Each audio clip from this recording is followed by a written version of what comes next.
तो hi hello नमस्ते, कैसे आप सभी। तो मैं आपका स्वागत करता हूँ आज के इस नई वीडियो में इंट्रोडक्शन टू फिजिक्स के लेक्चर 2 में अपने चैनल मैथ्स लैब में। जैसा कि आप जानते हैं आज का लेक्चर 2 है इंट्रोडक्शन टू फिजिक्स का। लेक्चर 1 मैंने कल या परसों अपलोड कर दिया था।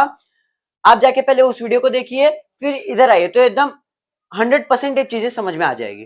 तो पहले हम रिकैप लेते हैं हमने क्या क्या पढ़ा था। तो चालू करते हैं आज का लेक्चर, ठीक है।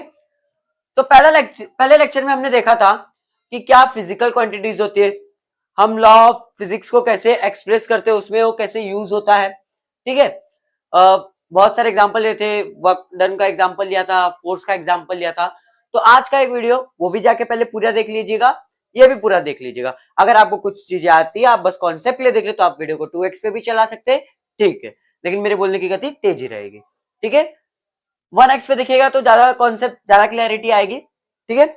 अब देखो, हमने लास्ट में देखा था उधर क्लासिफिकेशन ऑफ फिजिकल क्वांटिटी हमने देखा था। पहले तो हमने दो चीज में उसको बाइफरग्रेट किया था। पहले तो बेस्ड ऑन देयर डिपेंडेंसी, फिर based on their directional property और based on their dependency. Directional property में था स्केलर और वेक्टर, और डिपेंडेंसी में था फंडामेंटल यूनिट और डिराइव क्वांटिटीज, ठीक है। फंडामेंटल क्वांटिटीज और डिराइव क्वांटिटीज। जैसे कि स्केलर बस मैग्नीट्यूड पे बेस होता है, डायरेक्शन से कुछ लेना देना नहीं है।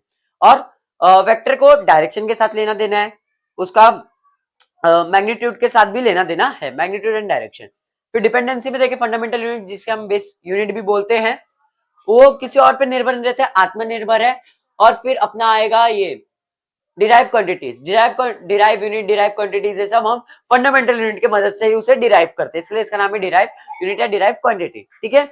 तो अब इसके अंदर जाएंगे, थोड़ा डुबकी मारेंगे, डेप्थ में जाके देखेंगे ये सब होते क्या है, ठीक है। जैसे कि फंडामेंटल क्वांटिटी मैंने बताया था, मास, टाइम, मास हो गया, टाइम हो गया, आपका अमाउंट ऑफ मोल हो गया, ल्यूमिनस हो गया, इंटेंसिटी हो गया, थर्मोडायनेमिक टेम्परेचर हो गया, ठीक है। अब देखते हैं, अब बेस्ड ऑन जो बाइफरकेट किया था उसका देखते हैं। पहले तो पहला हम टॉपिक लेते फंडामेंटल यूनिट या fundamental quantities. Fundamental quantities, those quantities which do not depends on other quantity, depends on other physical quantity, other physical quantity। जैसे कि एग्जांपल हो गया अपना मास, मैं मेजर कर सकता हूं, ठीक है, मैं मेजर कर सकता हूं। टाइम मैं मेजर कर सकता हूं, ठीक है। और क्या क्या मैं मेजर कर सकता हूं, जैसे कि अपना हो गया लेंथ, लेंथ में मेजर कर सकता हूँ कितना मीटर है, ये सब मैं मेजर कर सकता हूँ, और एक्सेट्रा, ठीक है। ये सब मैं मेजर कर सकता हूँ। अच्छा, क्या मेरे मेरे पास और कुछ तरीका है इसको डिराइव करने का। जैसे कि हमने देखा था कल के फॉर्मूले में F is equal to M में, अगर मेरे पास फोर्स गिवन है, मेरे पास एक्सेलरेशन गिवन है, तो मैं मास निकाल सकता हूँ, ठीक है। लेकिन मेरे को कुछ नहीं दिया और मेरे को मास पता करना है, तो बताइए क्या करूंगा। मेरे को उसको मेजर करना पड़ेगा, ये किसी और चीज पे निर्भर नहीं है। मुझे फंडामेंटल क्वांटिटीज, जिसे मैं बेस क्वांटिटीज भी बोलता हूं, वो बेस ही है, वो क्या है, बेस है, उसके नीचे कुछ नहीं है, ठीक है। हमें इसे मेजर करना पड़ेगा, ये किसी और पे डिपेंड नहीं करता। लेकिन जो मेरा डिराइव क्वांटिटी है वो दूसरे चीज पे मेजर करेगा, ठीक है। फंडामेंटल क्वांटिटी का इतना लिख के हो गया, इतना लिख के हो गया, ठीक।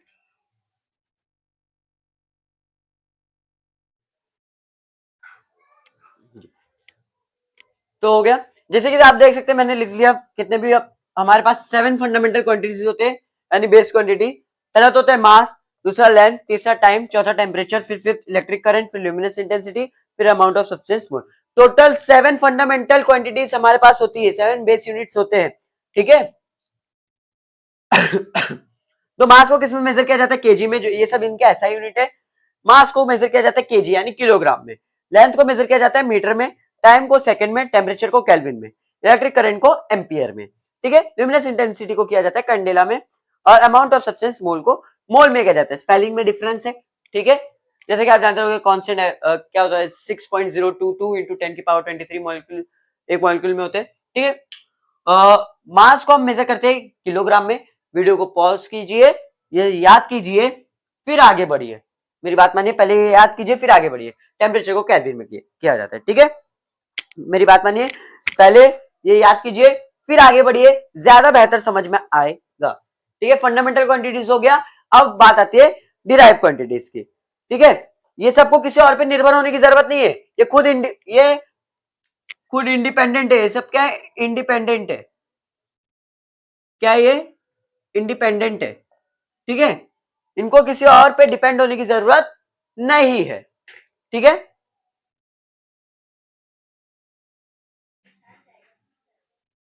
हो गया यार?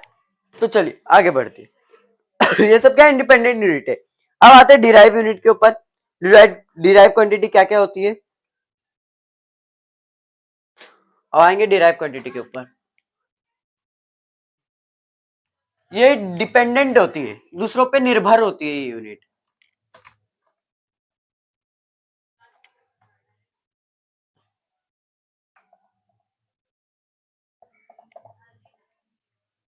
ठीक है, डिराइव्ड यूनिट। अब डिराइव क्वांटिटी क्या क्या होते हैं?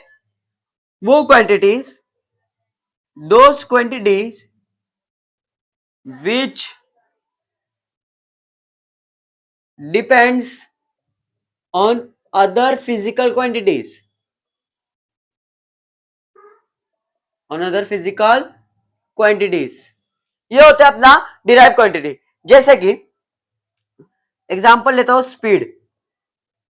स्पीड क्या होता है? डिस्टेंस अपॉन टाइम, डिस्टेंस का मीटर पर सेकेंड, मैं ऐसा लिख सकता हूं। ठीक है, ये देखिए, स्पीड निकालने के लिए मेरे को पहले डिस्टेंस का हेल्प लेना पड़ा, फिर टाइम का हेल्प लेना पड़ा। डिस्टेंस क्या होता है? लेंथ होता है ना, लेंथ अपॉन टाइम, जिसे मिलता हूं L T minus one, unit and dimension, जिसे सब हल्के में लेते हैं। ठीक है, हल्के में मत लीजिएगा। दूसरे पे डिपेंड होना पड़ा, लेंथ पे। डिस्टेंस क्या है? मेरा लेंथ है ना, और लेंथ तो एक फंडामेंटल क्वांटिटी है। टाइम सेकेंड फंडामेंटल क्वांटिटी है, लेकिन स्पीड डिराइव क्वांटिटी है। स्पीड क्या है? डिराइव क्वांटिटी है। स्पीड क्या है? डिराइव है। ठीक है, ये आने वाले लेक्चर्स में मैं ही आपको सिखाऊंगा। Unit and measure, unit and dimensions का टॉपिक है, डायमेंशंस, एनालाइज, होमोजेनिटी, ये सब हम सीखने वाले हैं। ठीक है, अब डिराइव क्वांटिटी का बस इतना था कि वो दूसरों पे ये डिपेंडेंट रहते हैं। ये क्या रहते हैं? डिपेंडेंट, डिपेंडेंट क्वांटिटीज होती है। ये बेस क्वांटिटीज नहीं होते, इनको बेस क्वांटिटीज का हेल्प लेना होता है। ठीक है, अब इसके बाद का हमारा टॉपिक रहेगा डायरेक्शनल प्रॉपर्टी वाला स्केलर और वेक्टर। स्केलर और वेक्टर क्या होते हैं?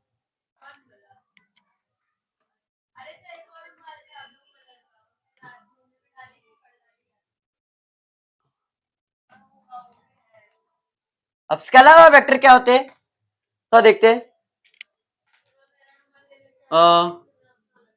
क्वांटिटीज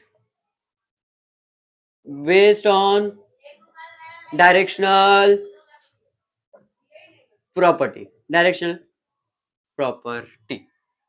पहला तो स्केलर, ये वो क्वांटिटी है, ये वो क्वांटिटी है, scalar is a quantity which requires या which have only magnitude, only magnitude। इनका डायरेक्शन के साथ कुछ लेना देना है ही नहीं, इनका डायरेक्शन के साथ कुछ लेना देना है ही नहीं। नो डायरेक्शन आप लिख सकते हैं, नो डायरेक्शन, इनका डायरेक्शन के साथ कुछ लेना देना नहीं है। जैसे कि एग्जांपल हो गया हमारा density, density volume mass, density volume mass, weight. Weight तो बहुत बड़ा इसका पार्ट है। वेट है क्या?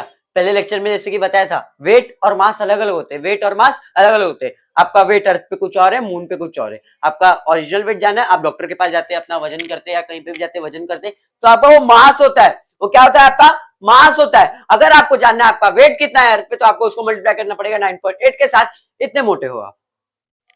ठीक है, ठीक है, अभी कोई 10 केजी का है, मैं मल्टीप्लाई करूंगा 9.8 के साथ, 98, 98 उसका वेट आ जाएगा, 98 न्यूटन। इतना वेट है आपका 10 किलो का। सोचो, लेकिन मून पे कुछ और होगा, वेट और मास अलग अलग होते, वेट और मास अलग अलग होते। वेट डायरेक्शन पे निर्भर रहता है, वेट डायरेक्शन पे ही निर्भर रहता है, डिपेंड करता है डायरेक्शन पे। स्केलार में मास आएगा, ठीक है, स्केलार क्वांटिटी है मास, डेंसिटी, वॉल्यूम एक्सेट्रा। इनको बस मैग्नीट्यूड, इनको बस नंबर से पढ़िए, कौन से डायरेक्शन में, उससे मतलब नहीं, डायरेक्शन कोई भी होने दो, ठीक है। डेंसिटी, वॉल्यूम, मास। अच्छा इधर 1 किलो 1 लीटर का मेरे पास बॉटल है, उधर जाके मैं अभी पनवेल चला जाऊंगा तो 1 किलो का हो जाएगा क्या? 1 लीटर का, 1 लीटर का 2 लीटर हो जाएगा क्या? नहीं ना, ठीक है। डायरेक्शन चेंज करने पे कुछ इनको फर्क पड़ता नहीं है। अब आते वेक्टर्स पे, वेक्टर्स पे तो पूरा एक लेसन है। अगला lesson physics and mathematics, HC Verma का, vector law of addition, vector law of subtraction, right hand rule. फिर दूसरा है वेक्टर। मैं ट्राई करूंगा कि रोज रोज वीडियो डालूं, या तो हफ्ते में 2 से 3 लेक्चर की वीडियो आपको दिख जाएंगे, ठीक है। ये those quantity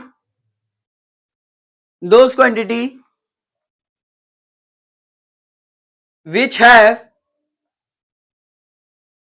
direction and magnitude, magnitude, ये मैग्नीट्यूड लिखा है, ठीक है। जैसे कि एग्जांपल हो गया अपना डिस्प्लेसमेंट, डिस्प्लेसमेंट, एक्सेलरेशन, वेलोसिटी, ठीक है। ये सब क्या हो गया? वेक्टर हो गया। इनको दोनों पे निर्भर होना है, डायरेक्शन पे भी मैग्नीट्यूड पे भी। डिस्प्लेसमेंट, अगर मैं सीधा सीधा सीधा सीधा जा रहा हूं, ठीक है, अचानक मुड़ गया, उधर वैल्यू भी उसकी मुड़ जाएगी, ठीक है। यानी वो निर्भर करते, चेंज होता है। डायरेक्शन और मैग्नीट्यूड, इनको दोनों लगता है, स्पेशल लोग है, दोनों लगता है वेक्टर, ठीक है। एक्सेलरेशन वेक्टर है, वेलोसिटी वेक्टर है, ठीक है। अब एक और होता है टेंसर क्वांटिटी, एक और होता है टेंसर क्वांटिटी, या इधर अपना फोर्स भी आ जाएगा, ठीक है। टेंसर क्वांटिटी क्या होते हैं? उनको भी डायरेक्शन और मैग्नीट्यूड तो लगता है, डायरेक्शन और मैग्नीट्यूड तो लगता है, लेकिन वो वेक्टर लॉ ऑफ एडिशन को फॉलो नहीं करते, यहाँ पे सिलेबस में नहीं है। टेंसर क्वांटिटी मैं बस बोल दे रहा हूँ, टेंसर क्वांटिटी वो क्वांटिटी जो वेक्टर की तरह होते, बस वेक्टर लॉ ऑफ एडिशन को फॉलो नहीं कर रहे थे, जैसे कि करंट डायरेक्टली ऐड कर सकते हैं उसे, ठीक है। आगे बढ़े, आगे बढ़े, आगे बढ़े।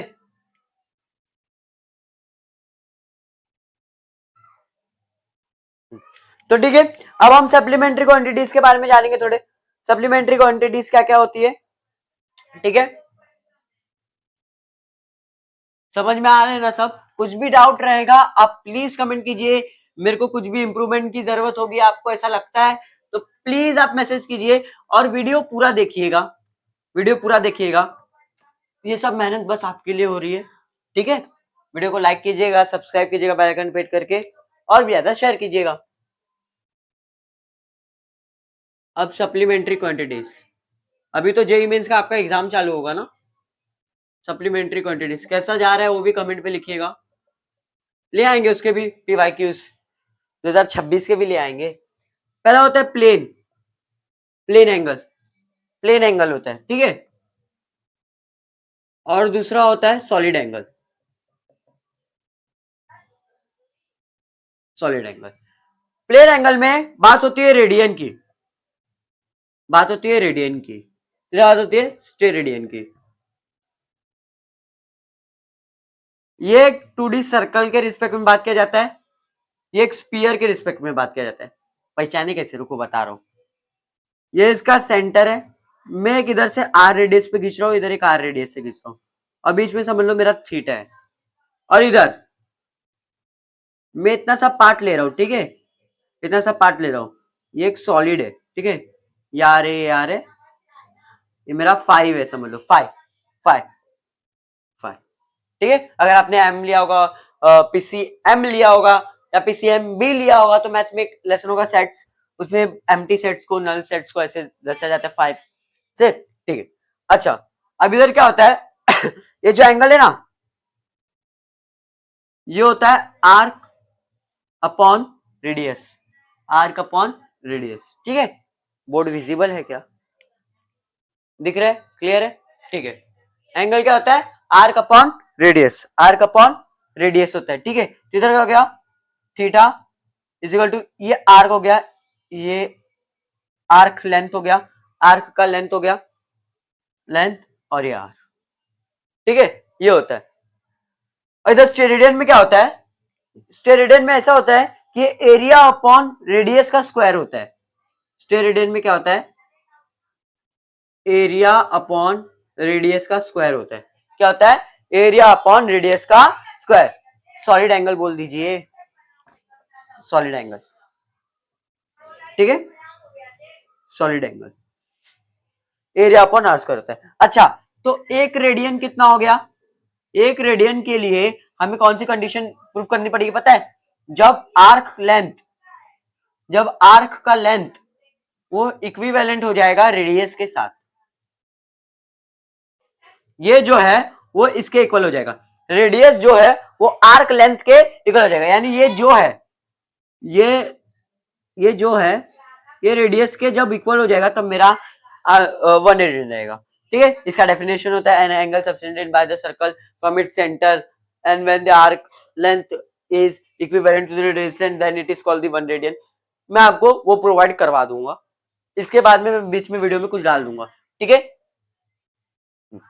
अब वो सॉलिड एंगल के लिए कब, जब एरिया उसके रेडियस के स्क्वायर के बराबर हो जाएगा, जब एरिया उसके रेडियस के स्क्वायर के बराबर हो जाएगा तो रहेगा 1 स्टेरेडियन। तो क्या रहेगा 1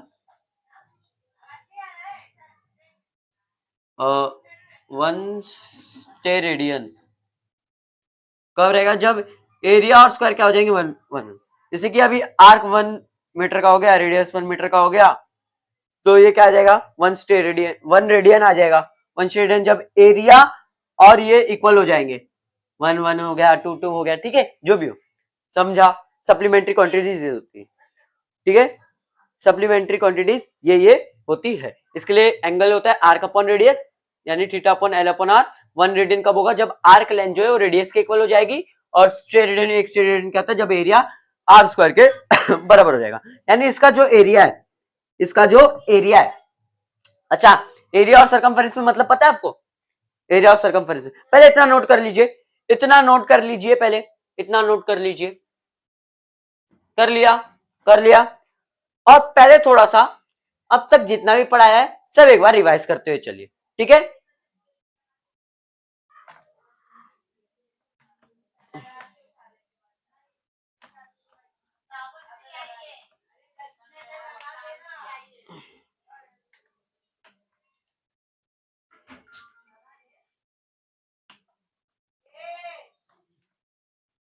ठीक,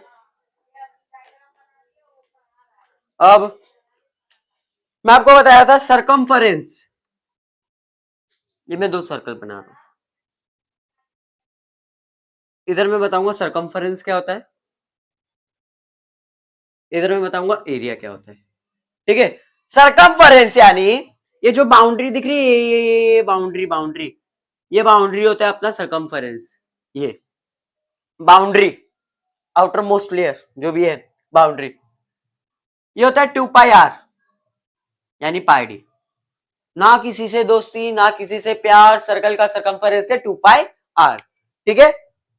सर्कल का सरकमफेरेंस क्या है 2 पाई आर, जिसे हम पाई डी भी बोल सकते हैं। ये होता है सरकमफेरेंस, आउटर बाउंड्री, ये बाउंड्री को दर्शाने के लिए, ये बस। और एरिया होता है पाई आर स्क्वायर, इसके लिए कोई नहीं है शायरी, ठीक है। एरिया यानी ये अंदर कितना फील है, अंदर कितनी जगह है। घर लेने जाते हो आप कैसे जाओगे, कितना कारपेट एरिया, कितना बिल्डअप एरिया, ठीक है। एरिया यानी इसके अंदर कितनी जगह है, अंदर कितनी जगह है, ठीक है, अंदर कितनी जगह है। सरकमफेरेंस यानी ये बाउंड्री, ये बाउंड्री, ठीक है, समझा, समझा। ये आउट ऑफ द बॉक्स थोड़ा बता रहा था, आउट ऑफ द सिलेबस, ये इतना नॉलेज होना चाहिए। मैं वो बच्चों को भी साथ में लेके चलूंगा जो शुरुआत से एवरेज रहे हैं, थोड़ा बहुत कॉन्फिडेंस।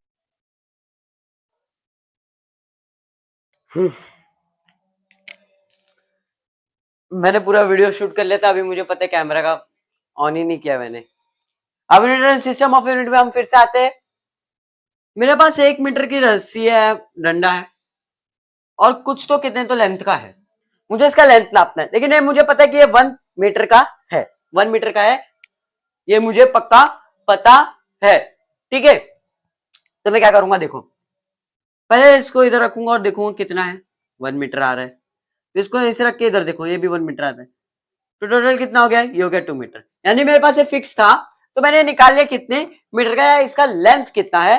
ठीक है, तो ये कुछ तो फिक्स था। ऐसे ना बहुत सारे सिस्टम बनाए गए, यानी किसको किस में नापना है। एक सेकंड बता देता हूँ कितने तरह के सिस्टम है। मैंने पूरा वीडियो खत्म कर लिया था, लास्ट वाली line thank you for watching this video भी बोल दिया था, दोबारा शूट करना पड़ रहा है। ठीक है, चलता है सिस्टम।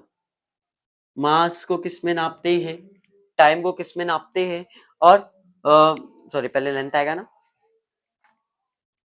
लेंथ, लेंथ, मास, टाइम। ठीक है,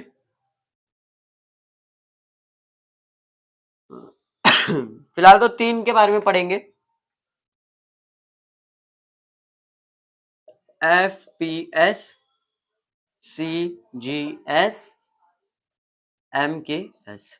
ये क्या हो गया, फुट हो गया, फिर पी फॉर पाउंड, फिर टाइम तो हर एक का सेकंड में, पहले लिख लेते हैं, ये सेकंड, सेकंड, इसे सेंटीमीटर पे नापा जाता है, वैसे ग्राम में। ठीक है, और एम के एस में इसे मीटर में नापा जाता है, मीटर पे नापा जाता है, वैसे किलोग्राम में। ठीक है, ये होता है अपना सिस्टम।